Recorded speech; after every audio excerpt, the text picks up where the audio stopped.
श्री गुरु सत्ताय नमः। आप सभी को प्रणाम। शांति कुंज में उन दिनों प्राण प्रत्यावर्तन सत्र चल रहे थे। एक दोपहर में उत्तर प्रदेश के खीरी लखीमपुर जिले के प्रतिष्ठित कपड़ा व्यवसायी श्री दयाशंकर रस्तोगी अपनी पत्नी श्रीमती शकुंतला रस्तोगी के साथ पूज्य गुरुदेव से मिलने के लिए पहुंचे। उनके साथ उनका विकलांग पुत्र सुनील भी था।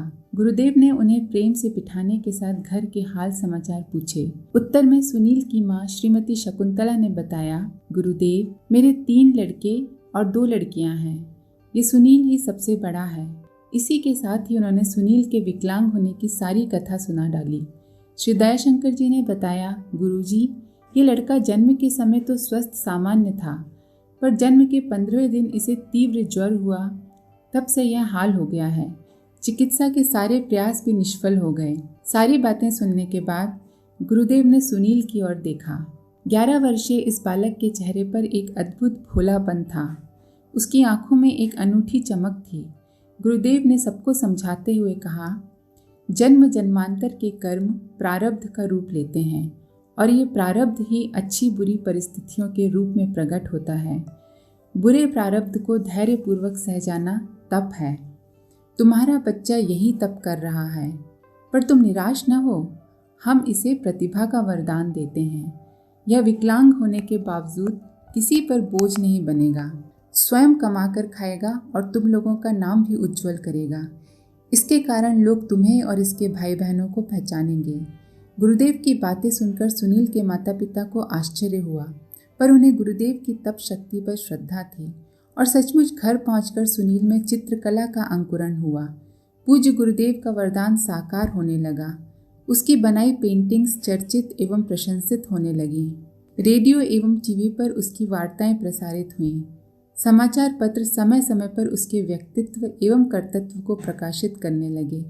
श्री दयाशंकर रस्तोगी एवं शकुंतला रस्तोगी तो इस गुरु कृपा पर भाव विभोर हो गए। उन्होंने संकल्प लिया कि वे अपनी एक पुत्री का विवाह शांति कुंज के ही किसी योग्य कार्यकर्ता से करेंगे। सन 1994 में उन्होंने ब्रह्मवर्चस्व शोध संस्थान में कार्यरत श्री सुरेश वर्णवाल से अपनी कन्या विद्योत्मा का विवाह किया।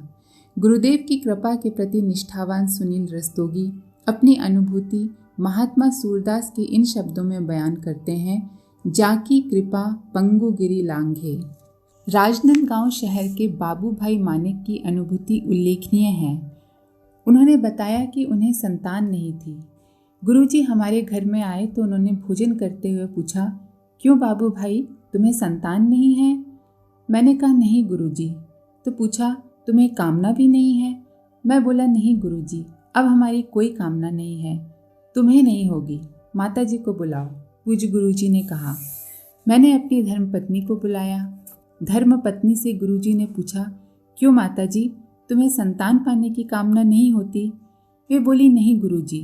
गुरुजी ने कहा, अगर मैं तुम्हें संतान दे दूं तो? पत्नी ने कहा, गुरुजी, अब आप संतान दे भी देंगे तो हमारी आयु 55 साल की हो गई है। 20 साल पालने पोसने में लगेंगे। पता नहीं 75 साल तक हम जिए या ना जिए। पता नहीं उतना सुख मिले या ना मिले। जब कामना थी तब पूरे देश में बहुत घूमे भटके, हर संत महंत के पास गए, लेकिन अब अपनी कामना मिटा दी है।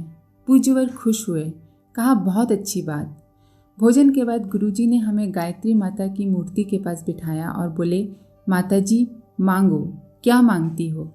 पत्नी ने कहा, गुरुजी, मुझे ज्ञान, भक्ति और वैराग्य दे दो। पूज्यवर ने मुझसे कहा, बाबू भाई मांगो, क्या मांगते हो?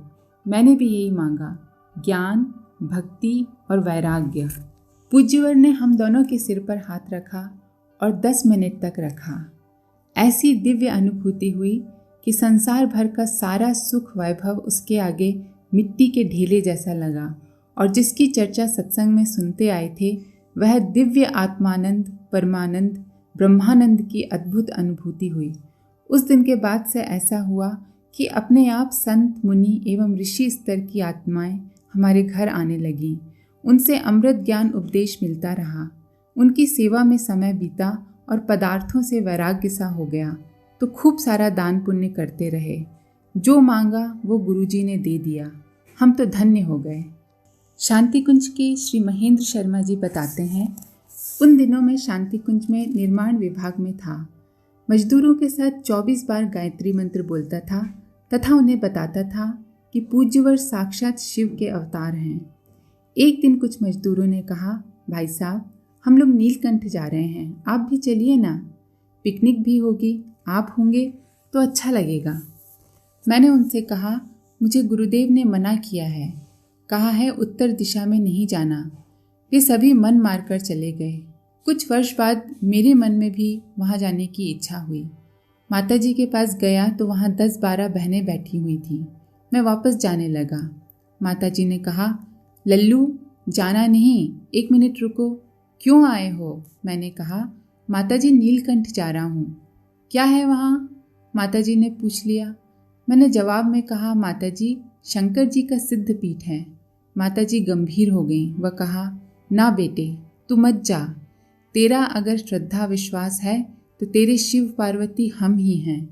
मैं अचंभित होकर माताजी को एकटक निहारने लगा और मन में सोच लिया, अब कहीं नहीं जाना। बाद में भी मन कहता रहा, यद्यपि हम जानते हैं कि वे शिव पार्वती स्वरूप हैं, फिर भी क्यों बार बार भूल जाते हैं। और वो करुणामयी माँ हमें हमारी भूलों को सुधार कर पुनः पुनः स्मरण करा देती हैं। शांति कुंज के ही श्री राम सिंह राठौर जी बताते हैं, एक दिन मैंने शांति कुंज में गुरुवर से भेंट के समय सामयिक सभी चर्चा की समाप्ति के पश्चात कहा, गुरुदेव, मुझे भगवान को देखने का मन है, क्या आप दिखा देंगे? गुरुजी ने बड़े सहज भाव से कहा, क्यों बेटा, मुझसे काम नहीं चलेगा, मैं तो बस उन्हें देखता ही रहा। मन ने कहा, बार बार अनुभव कराते हैं, फिर भी जाने क्यों पूछ लिया। पूज्यवर ने बात को आगे बढ़ाते हुए कहा, बेटा तू चिंता मत कर, मैं हूँ ना, तू मेरा काम कर, मैं तेरा काम करूँगा। बेटा जब तू यहाँ से जाएगा ना, तब मैं तुझे अपने इन कंधों पर बिठा कर ले जाऊँगा। और उन्होंने अपने कंधों पर अपने दोनों हाथ रखकर इशारा कर दिया। उनकी बात सुनकर मैं भाव विहल हो गया। मेरी आंखों से अश्रु बहने लगे। उन पलों की याद में आज भी मेरे नयन भीग जाते हैं। श्री शिव पूजन सिंह जी बताते हैं कि अखंड ज्योति के एक स्तंभ में उन्होंने पढ़ा था कि गंगा के किनारे निवास व तपस्या का लाभ मिलेगा। वे कहते हैं, मेरे मन में भी इच्छा जागी व इसी परिप्रेक्ष्य से मैं पूज्यवर से मिलने गया। गुरुजी के पास पहुंचकर चर्चा की। पूज्यवर ने कहा, बेटे तुझे तो बस आ भर जाना है। मैंने कहा, गुरुजी मैं तो गंगा किनारे तपस्या करना चाहता हूँ। उन्होंने कहा, ना बेटे ना, तब तो तुझे 7 जन्म लगेंगे। बेटे हम तुझे इसी जन्म में परम पद दिला देंगे। मैं उन्हें एकटक देखता रह गया। सोचा, परम पद दिलाने वाले परमेश्वर के अलावा कौन हो सकते हैं। तपस्या ईश्वर प्राप्ति के लिए की जाती है।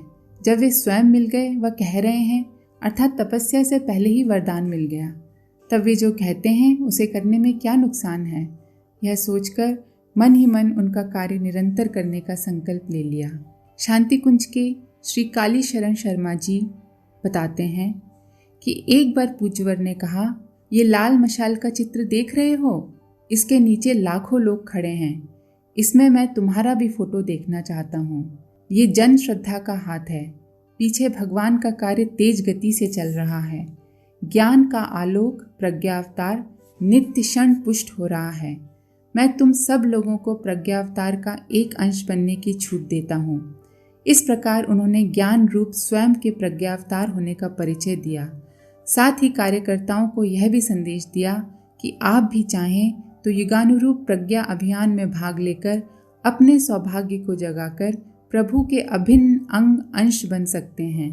अंत में किस चतुराई से अपने सभी क्रियाशील कार्यकर्ताओं को, देवों को भी दुर्लभ अपना अंश बनने का प्रसाद प्रदान कर दिया, जिसे उन्हीं की अनुकंपा से उनके कार्यकर्ता समझ पाएंगे, अन्य लोग नहीं। प्रभु की ओर से अंश बनने की छूट सबको है, किंतु बनेगा वही जो उनकी योजना में भाग लेगा। श्री कालीचरण शर्मा जी कहते हैं कि तब मैं भिलाई में इंजीनियर था। नौकरी से त्याग पत्र देकर आने के लिए विचार विमर्श हेतु पूज्यवर के पास गया था। चर्चा हो रही थी, उसी दौरान उन्होंने कहा, बेटे ये सवाल तो गुंबज की तरह है।